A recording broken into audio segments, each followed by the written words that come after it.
दुनिया में कोरोना की तरह कई महामारी आई जिसने लाखों लोगों की जिंदगियां ले ली। वर्तमान समय में कोरोना महामारी दुनिया भर में तबाही मचाई हुई है। कोरोना महामारी की वजह से लाखों लोगों ने अपनी जिंदगी गंवा दी। 500 साल पहले भी एक ऐसी ही महामारी आई थी जिसकी वजह से तबाही मची थी, लेकिन आपको जानकर हैरानी होगी कि उस समय लोग डांस करते करते मारे गए। आज से 500 साल पहले यानी 1518 में फ्रांस के स्ट्रासबर्ग शहर में एक ऐसी विचित्र घटना घटी जिसने लोगों के होश ही उड़ा दिए थे।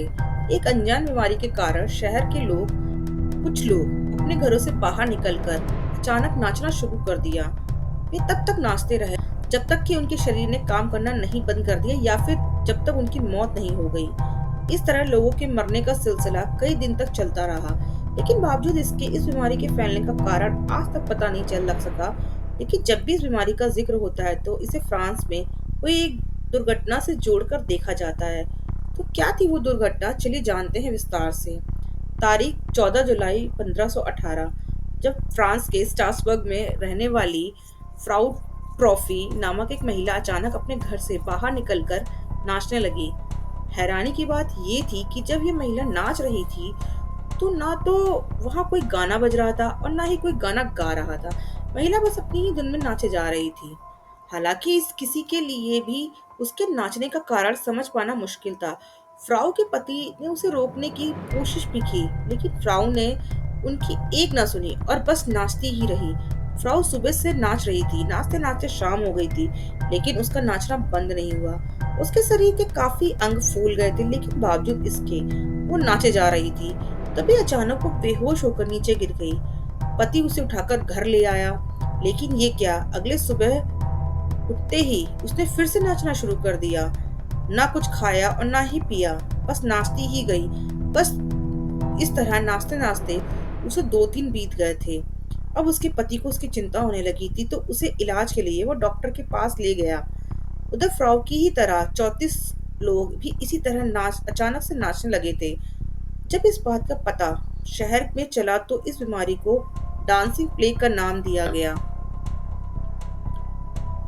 कई लोगों की इस बीमारी से मौत भी हो गई थी। अगस्त महीने तक नाचने वालों की संख्या 100 के पास पहुंच चुकी गई थी।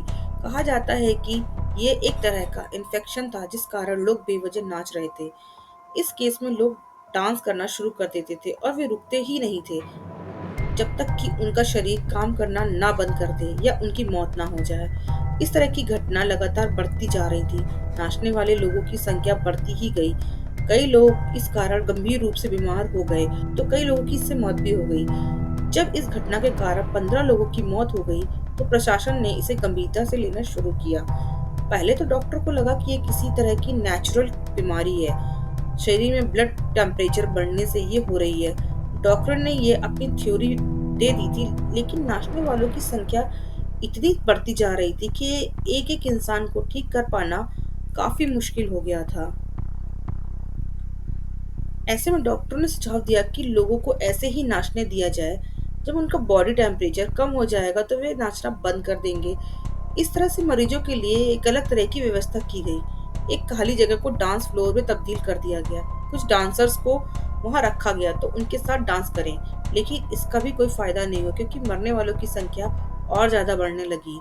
फिर कुछ लोगों ने इस घटना को अंधविश्वास से भी जोड़ना शुरू कर दिया। उनका मानना था कि ये सेंट विटस के श्राप का कारण हो सकता है। दरअसल कई सदियों पहले सेंट वाइटस नामक एक संत थे जिन्हें फ्रांस के लोग काफी मानते थे। मान्यता थी कि सेंट वाइटस नाच गाकर लोगों के अंदर की बीमारियों को ठीक किया करते थे। लोगों ने फिर इस बीमारी से ठीक होने का नया तरीका खोज निकाला। डांस करने वाले लोगों को सेंट वाइटस के प्रार्थना रूम में ले जाने लगे। उनके हाथों में क्रॉस देकर डांस करवाया जाने लगा। साथ ही उनके ऊपर हॉली वाटर भी छिड़का जाने लगा। चाहे इसे अंधविश्वास कहें या कुछ और, लेकिन उससे कई लोगों को फर्क भी पड़ा। कई लोग इससे ठीक होने लगे। हालांकि कई लोगों की इस प्रक्रिया के बिना ही हालत में सुधार हो गया। खैर जो भी हो, ये बीमारी 2 महीने तक चली और 400 लोगों की इसने अपनी जान गंवानी पड़ी। लेकिन तब से लेकर आज तक कई वैज्ञानिकों ने इस पर अपनी थ्योरी दी है। वैज्ञानिकों का मानना है कि लोगों के अंदर ये बीमारी एर्गोट टॉक्सिक और कैरिसोजेनिक रिएक्शन के कारण हुई थी। यानी ये बीमारी फूड पॉइजनिंग के कारण हुई थी। दरअसल एर्गोट फ्यूंगी गेहूं और मक्के जैसे अनाज की फसलों में होता है। इस तरह के फंगस दिमाग में जाकर ड्रग्स की तरह असर करते हैं, जिससे लोगों के अंदर हेलुसिनेशन जैसी स्थिति बन जाती है। वो खुद पर कंट्रोल नहीं कर पाते। ऐसे में मरीज की बॉडी भी रिएक्ट करती है। हालांकि इस थ्योरी को फेमस लेखक जॉन वॉलर ने अब पूरी तरीके से गलत बताया। उनका कहना था कि जिस इलाके में ये सब शुरू हुआ था, वहाँ के लोग बहुत ज्यादा अंधविश्वासी थे।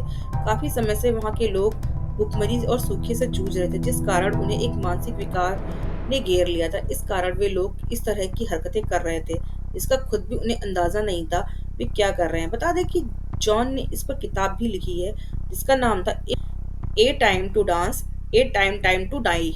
उन्होंने इस पर एक और किताब भी लिखी, the dancing plague, the strange true story of extraordinary illness. तो ये थी एक ऐसी कहानी जो कि जिसमें लोग डांस करते करते मर गए, और एक दो लोग नहीं, करीबन 400 लोगों की मौत हुई इस डांसिंग प्लेग से। तो अगर वीडियो पसंद आया हो तो चैनल को सब्सक्राइब करें। ऐसे ही वीडियो देखने के लिए हमारे चैनल पर बने रहें, और मिलते हैं नेक्स्ट वीडियो के, तब तक के लिए थैंक यू सो मच।